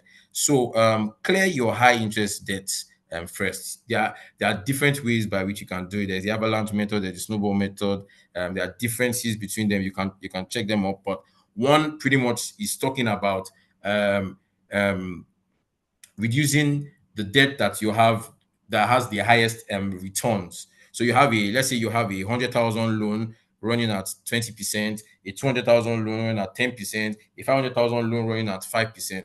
What one of I think is Avalanche. What Avalanche says is, take out the loans that you have the highest interest first, and you take it up step by step, right? Sometimes it might be the loan that you have the lowest value but highest interest. And sometimes it might be the other way, where you have 100,000, 200, 500, and like, you know what, this 500,000, I need to clear it out first, right? To give myself a breather. Whatever method that it is that you want to make use of, please make use of it. But as best as possible, high interest debt, you do not want that. Avoid lifestyle inflation. This cannot be overemphasized. And is one of the things that I personally have as I would say negative of social media, right? Social media is so good, is pretty much the best thing more often than not than sliced bread, but can also be the thing that causes dysfunctionality in the mind, dysfunctionality in the home, dysfunctionality in your finances, right? So you're there, you're sitting down. I know I did mention earlier that you have colleagues that you grew up together, and for some reason, one person is somewhere, one person is somewhere, one person is somewhere, and you're like, oh, why is this person here? I need to match up, I need to do this. Social media, sometimes you just come up and you see, oh, this person, I'm not going to name names now, this person is riding a let me not use that car that would give me trouble. I'll say he's riding a Bentley, right? Now, you don't know how the person got the Bentley. You don't even know whether it is just a picture that the person just, should I say photoshopped. You don't know anything about it. All you see is a picture of somebody with a Bentley, and you're like, I want this, right? I tell my wife and my best friend and one or two of my friends that there's a particular car that I want, and I really want that car, and hopefully that car will come my way. I don't know if Dami Funsho is on this call, but I'm sure he also knows that car that I talk about. And the truth of the matter is that as much as I want that, I love that car, I want it, right? I'm not going to get that car if I cannot afford it. I must be able to I must be able to conveniently afford the car. I must be able to conveniently afford to manage the car, because it's one thing to have a car, it's another thing to manage the car, right? Let me run. I think I need to run. Build emergency funds. This cannot be overemphasized. You don't want a situation in life. You don't want a situation someone says as tell you of the car. Okay, it's a Be My Wife car. If you know what a Be My Wife, if you know the short form of what a Be My Wife is, then it's a Be My Wife car, right? You don't want a situation where, for example, you are out of a job, or you're tired of where you are, right? And you just feel like you're just in a position where you are stuck, because not because you want to stay there, but because you cannot afford to move, right? Part of the reasons why we are people fall prey of this is that they haven't planned, they haven't dug in the ground to say, okay, in the next 2 years, 3 years, in the event that this in the event that this happens, I was able to still able to maintain the lifestyle that I have or I live for the next 3 to 6 months at least, right? I mean, saving high interest accounts. These are pretty much how you can secure the foundation. And I mean, saving, we all at a point, right? For most of us, started to learn to save while we're small. We had this box. We used to call it colo, right? And piggy vest has pretty much tried to use, yeah, it's piggy bank. Yeah, that's the word, piggy bank, right? Where you just, they give you money during Christmas. Maybe they give you 500 naira, they give you 1,000 naira, and instead of using to buy suya or buy this or buy that, you put it in your colo. And the day when you, at the end of the year, December 31st, when you sit down, I remember when I was growing up, myself and my sister, we used to do that, right? And it's time to break the box. And I'm like, my sister said, I remember yours. Yeah. And, you know, the box is broken, right? And I discovered that, say my sister has about 10,000, I have about 2,000 or 3,000. And the question is, the same amount of money that they gave me is what they gave my sister. So how did I get here, right? Pretty much it was just the fact that I didn't have the knowledge and the discipline to save, right? I'll try to move faster. Okay, start saving, investing. I tell people part of the mistake that have been made by quite a number of people is not even the fact that they were not investing. For some people, the challenges that they have is that they actually did invest, but they just streamlined into one particular we call it asset class, right? I'm a chartered stockbroker by profession, and of course, it means that to a large extent, I'm more of a stocks person. But I have learned that for every form of investments that you make, for every form of plan that you make, you always have to prepare for the eventuality of one or two things not going the way that you had planned. And which is why for investing, we say diversify your investments, right? Invest in stocks, invest in mutual funds, bonds, ETFs, different types of investments. And I tell people, start small and be consistent. I remember when I started stockbroking and started to invest, I started to invest with 10,000 naira. I know it sounds very funny, but it was what I could afford at the time. I started to invest with 10,000 naira. And over the years, I remember a particular investment that I made. It's one of the oil companies. I invested in one of the oil companies, and I bought 50 units of the oil company. At the time, I didn't have so much, right? 50 units came to about 25, between 25 and 35,000. And I had the inkling that this stock was going to be a big stock in 2, 3, 4 years, right? But then, as the value of the stock was going up, was increasing, and I was not so strong to invest in that stock, I I decided to invest in some other stocks, right? I'm trying to speak to starting small, right, and being consistent, right? I look back, I bought the stock at about around 500 naira. I will tell you today, in less than 4 years, right, the stock is currently trading for about 5,700 naira. And guess what? Guess how many units I have of that stock? 50 units of that stock. I never increased what I had when it was rising to 600, 700, 800. I could have still have bought stock to average down the cost of my investment. I didn't. I was scared, and which is part of the issues that people tend to have. They've been burned by MMM. They've been burned by this one. They've been burned by this one. They've been burned by that one. And because of that, I live once. You only live once. Just let me spend my money. No. I look back. That is one example. There's one or two other examples that I have. And you discover. I mean, I heard of a story of someone who invested about 100,000 in a particular stock as well, and within the space of 6 months, 100,000 had become 4 million naira.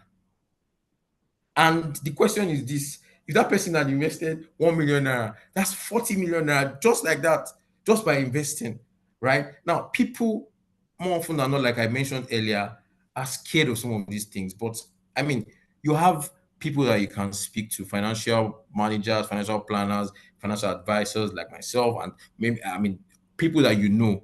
Reach out, right? Reach out, reach out, reach out.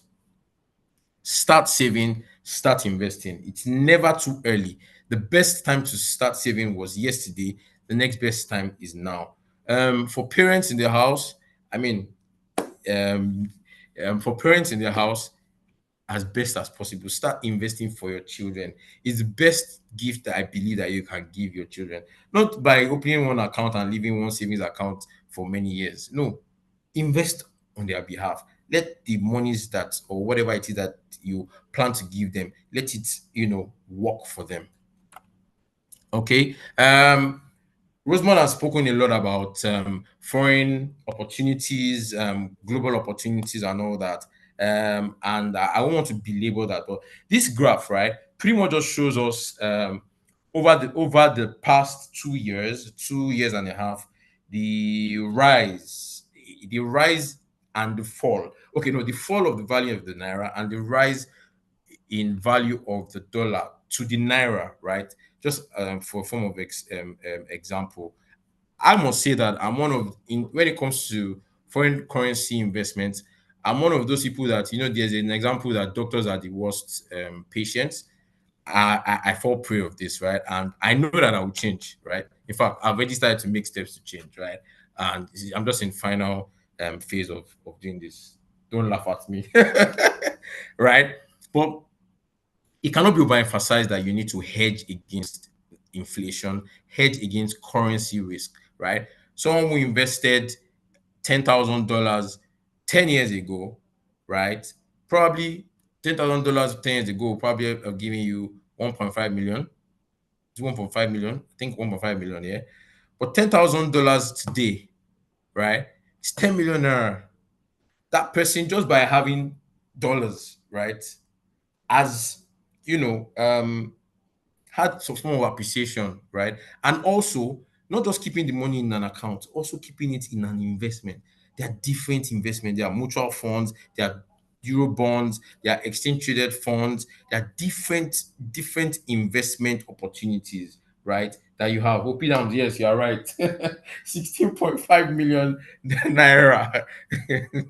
Thank you so much for that. So, I mean, it can't be overemphasized, right? Hedge your investments. I typically tell people that when you're making investments, right, you need to look at um,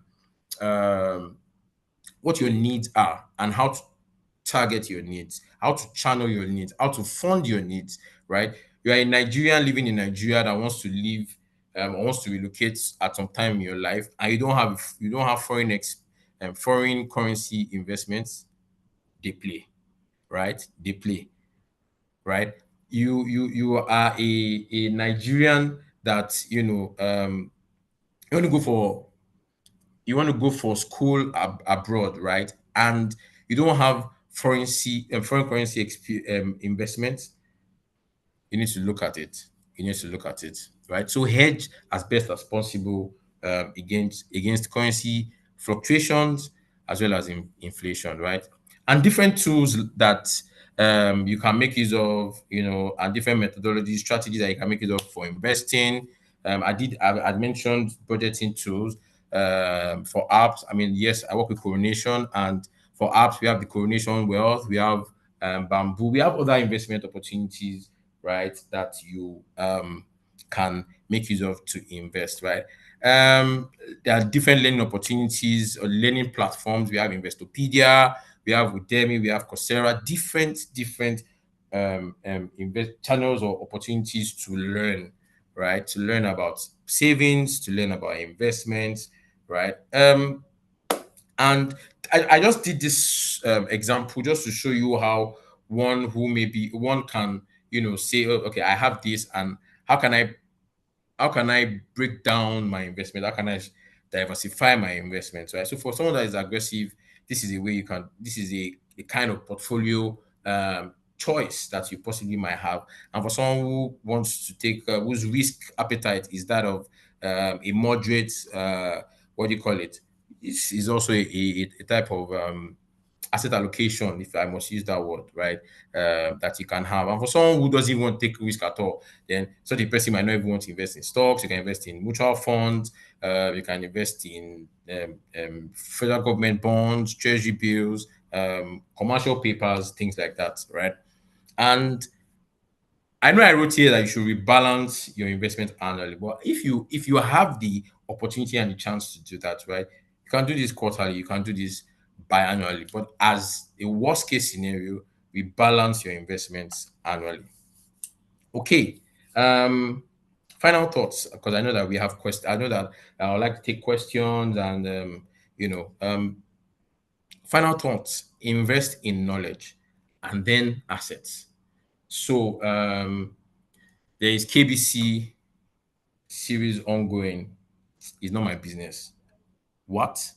It's an opportunity for you to, learn. It's an opportunity for you to learn. I mean, I must say that I came in today not just to, speak or talk, but to also learn. And there's so much that Rosemont spoke about that I'm like, I was wowed. Do you understand? I am still wowed. Do you get what I mean? So invest in knowledge. There's no way I can emphasize the power of investing in knowledge, and then of course invest in assets, right? Apart from financial instruments, there are real estate type investments, land, there are alternate investment that one can have. Alternate investments, they include stuff like infrastructure type investments. There are even some types of informal investment that you can have. I was talking to someone the other day, and I found that there's so many people that fund some of these mummies and aged women who maybe they sell stuff on the road, sell rice, sell akara, stuff like that. And people just look at them and just move on. There's some people who invest or give them, say, 200,000 naira every month. And when they check what they earn in return, right? They earn close to 60, 70% on some of these investments, right? But there are opportunities out there that many people don't see or are blinded towards, or pretty much, let me just say, because of the pressures of life sometimes, they tend to feel underwhelmed, right? Opportunities, platforms like these that we have this night is just for us to reawaken ourselves, right? Reawaken ourselves and get to work, get to work, get to work, right? I've mentioned automation and diversification. I also mentioned timing the market and understanding when it's best to come into an investment and come out, right? I mentioned that you definitely will have people who are finance professionals around you. Of course, I make myself available. I can be reached at any time, right? Just engage, have an understanding, get a sense of what is happening. I must say that there was a time in my life that I didn't understand why people used to watch news. Why should I watch CNN? Why should I watch? But a lot of the times, right, opportunities even are there for us to see or know, right? But because we are not even particular, we don't pay attention to some of these things. All we want to do is either we want to we're going to be on Instagram, we're going to be on Snapchat. What's the other one again? I know I'm not on it. Yes, TikTok. Yeah. You're going to be on TikTok and all that and all that. No, I mean, I'm not saying that you can't do that. I mean, there needs to be a balance, right? Invest in your life.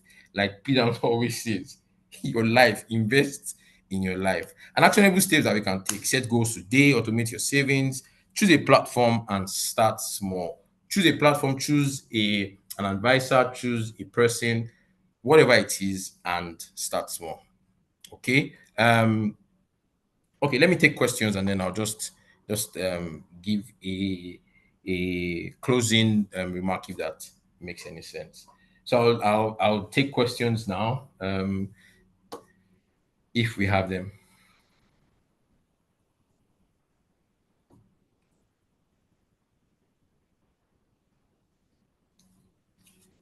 So are there any questions?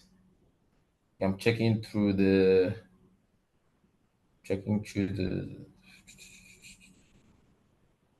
Yes, I have giveaways. By the way, I know I love to do this. I have giveaways. I don't know if permitted to do that. I have giveaways for 5 people. Um, and it's just it's like a seed investment fund, if that makes any sense. Just something small for five people. Um, I'll drop my email in the okay. I'm seeing some questions here and I'm like, oh my god. Okay. What investment advice can you give for someone who wants to start with $100? Okay.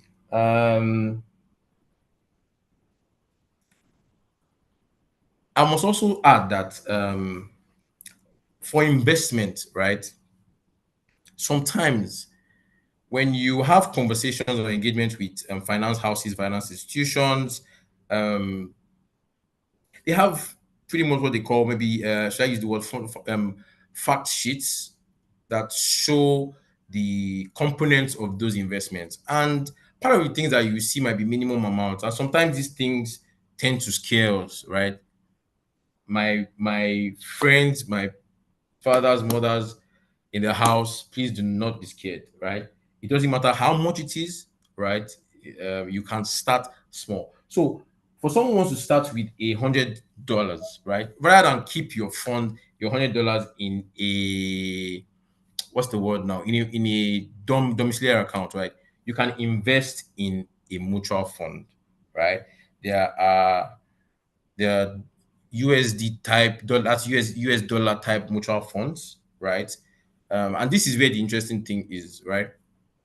With your $100 or your savings in the bank, right? You probably will earn say 0.5% or 0.25%, right, on the dollar.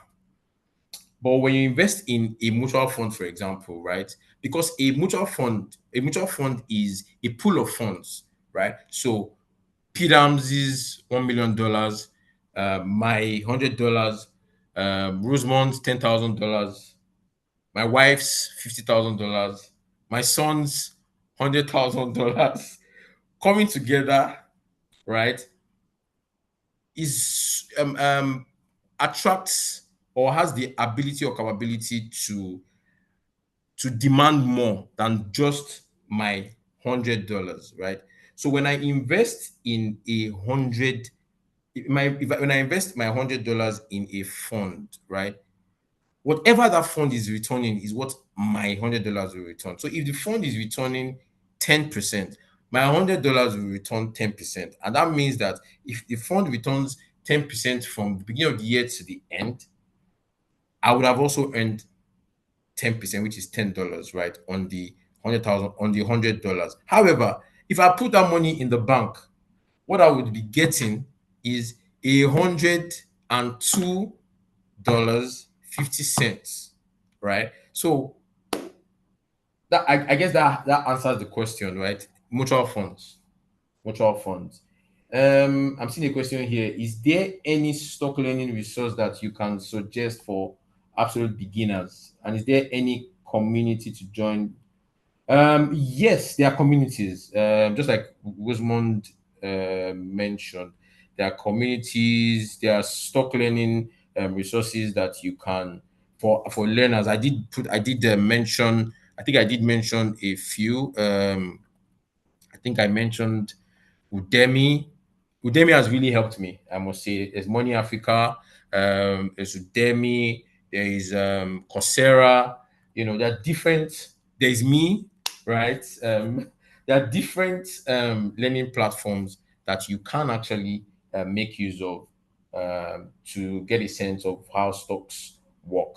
I must say that maybe because I'm a stockbroker, it is a very, very interesting space to be in. It's very, very interesting. There's so many opportunities. I mean, was it a few months back on a particular stock, the brother of one of the billionaires in Nigeria, news came that he made about 4 billion in the space of 2 years just by investing in a particular stock, right? And it's just very interesting. There's so many opportunities. There's so many opportunities. How can you be consistent in any form of investment when your income is not stable or consistent? Um, hmm. That's why if you see the example that I gave, it wasn't particularly about an amount of money that you earn, but about the percentage. Yeah, when I use the example of budgeting, right? The percentage um, um, you make available based off of budgeting for investing, for savings. I mean, for me, typically, what I say is once you earn an income, first thing, I pay my tithe as best as possible. I try to pay my tithe. What are the needs that I possibly have, right? Um, what are the wants that I have? And then what are the savings and opportunities target that I've set for myself, right? Um, Trust me, before I go to the wants now, I deal with the savings and investment before I go to the wants now. But before, I do every other thing before I go to savings, right? And that's why there came a point in my life where, I was like, you know what, more like a wake up call, right? I keep telling people, at about the time I was going to get married, right?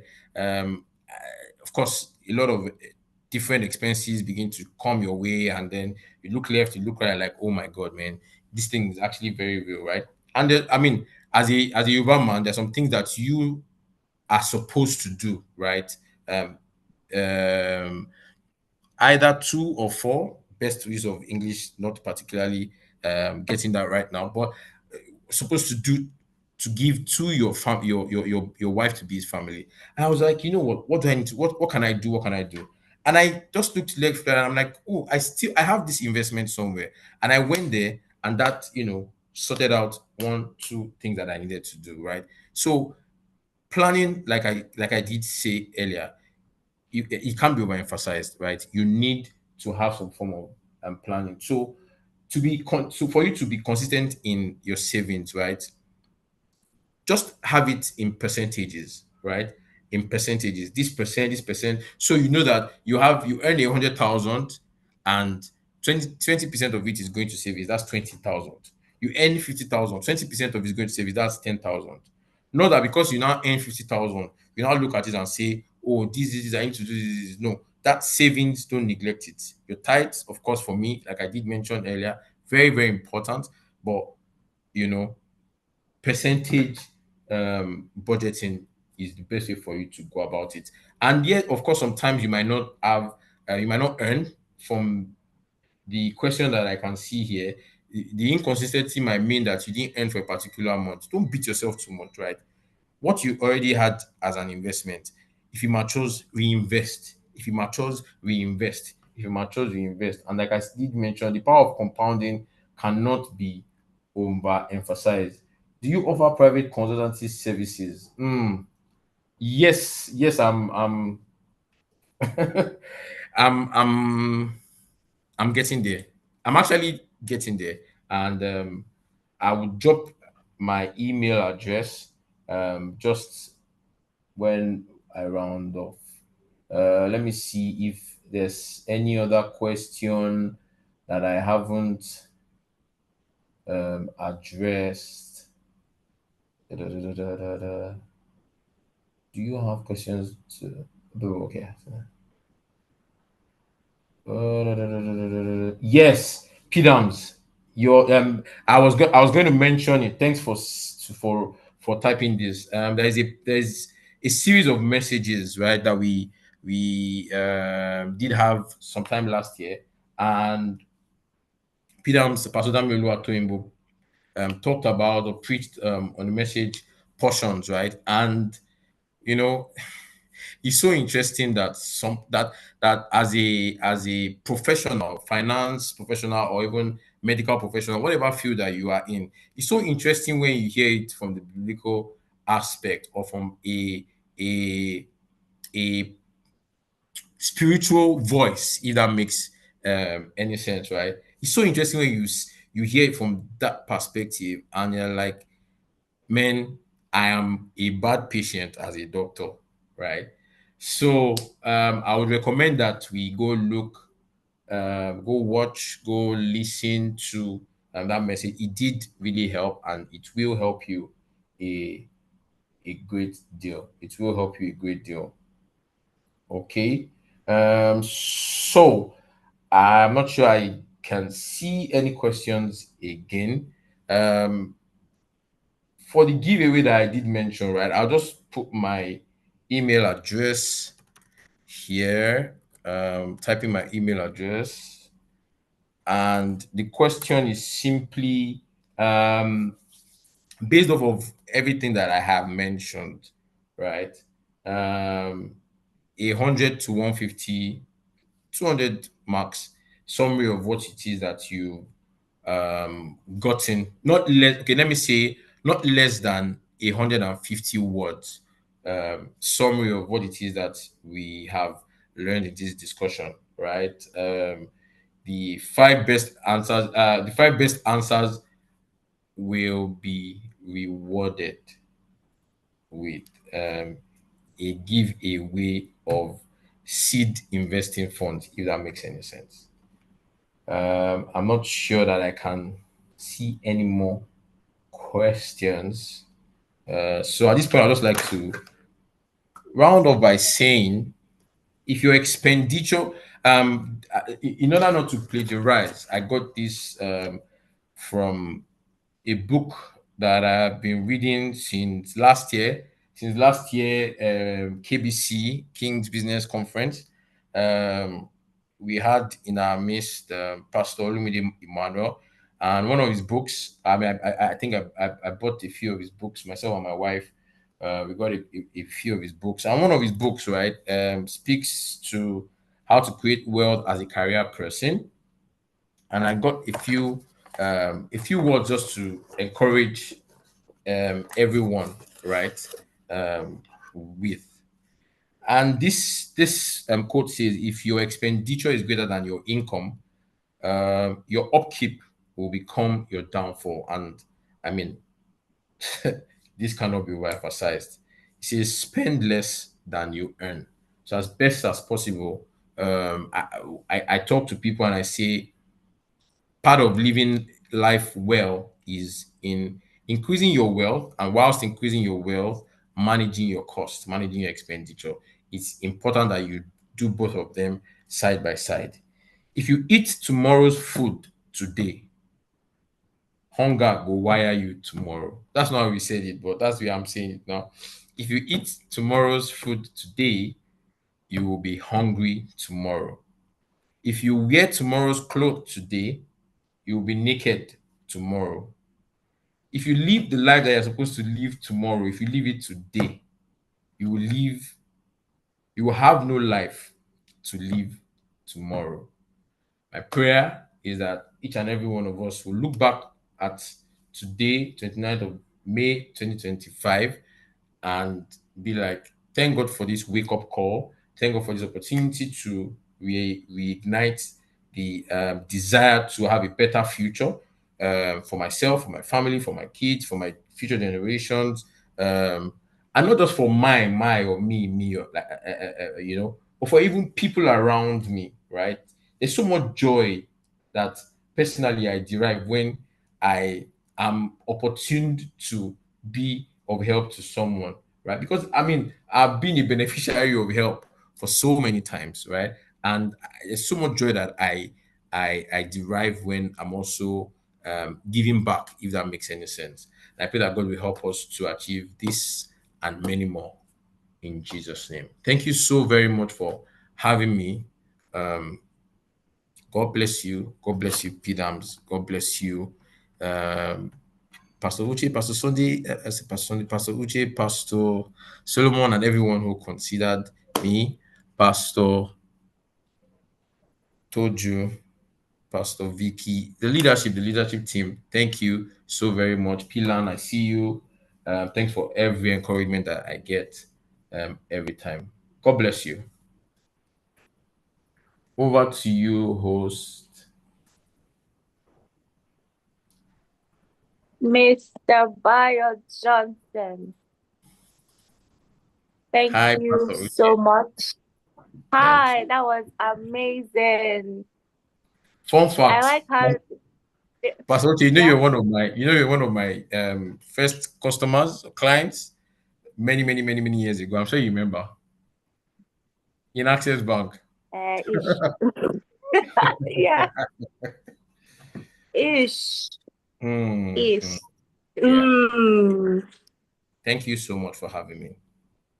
Thank you so much. That was so good. Thank you so much. I like that people were calling you elder in the chat box because it's like elder information. You know how they say what the elders see from on the how they say that thing. I Because don't it's know. like solid stuff. I don't know what you are talking about. Well, you know, they know what I'm talking about because for you to give us this type of juice and information, you know what you're talking about. Yeah. Thank you so much. That was solid information, solid stuff. I particularly love that you said I mean, there are different things that you said, but you said that the best time to invest was actually yesterday, but the next best time to invest is now. So Today. just grab all your belongings, Mhm. grab everything, and, I just find the best portfolio for you. Yeah. I know that many people, there's that fear of putting your money into somewhere, that risk, but in the name of Jesus, we invest in good portfolios in Jesus' name. Amen. Amen. Amen. It is blessed that I'm supposed to use now as the word, but I feel like we've learned a lot today.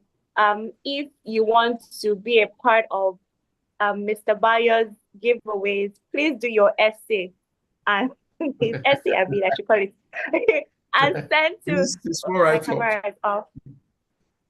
Oh my. Do your essays though and send to his email as soon as possible and ensure that it is very solid and very good. I don't know what the giveaway would be, but maybe I should send my own to Seth. Maybe he might invest some dollars. Le bâton. All right. All right. Thank you all so much. We have gone past our closing time. We should have done a bit of assessment tonight, but we'll keep it till another day. Who had a great time on day one of KBCE 5.0? Who had a wonderful time? Who was blessed, if we can use that, in in this expo? Who learned a lot? Whose mind has shifted? Who has something that they would take home with? Who has something that they're going to start doing? Who has notes that they need to go back to? Who has goals already that they need to start crossing off? Who has things that they've listed that they need to start doing? If it is you, I need to see it in the chat box because Pastor Dami has already said that this KBC would change your life, and it's already looking like we're on the, we're getting there. This KBC is my KBC. Yes. Give me 6 months. Chakam. Wow. Okay, I need to grab my phone to see this comment. There's a lot of yes, fantastic start, great start. Can we appreciate all of our speakers for today? Bukola Idehe, Modupe Okunsoya, Rosemont, importer, exporter, and Mr. Bayo Johnson. And can we appreciate our pastor, Dr. Reverend Pastor Dami Oluwatoyibo for being the mastermind behind all of this. See, I don't know how you feel, but I feel good. I feel blessed. All right, I see all of your comments. Thank you all so much. Many thanks to our speakers. Israel said, I learned a lot, and Abraham. What? Let me read the comments very well. Adebusola Daudu says she's going to drag my family members that are not here to join. Please drag them. Please drag them, because how dare you miss this? And they not say you should pay money. They just said register. Register. Only register. So my camera is upside down.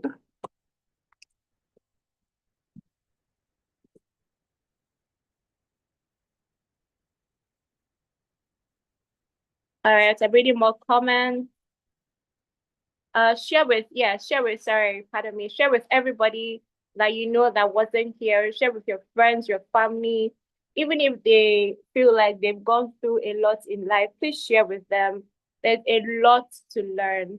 Day one was already beautiful, great, filled with so much knowledge and wisdom.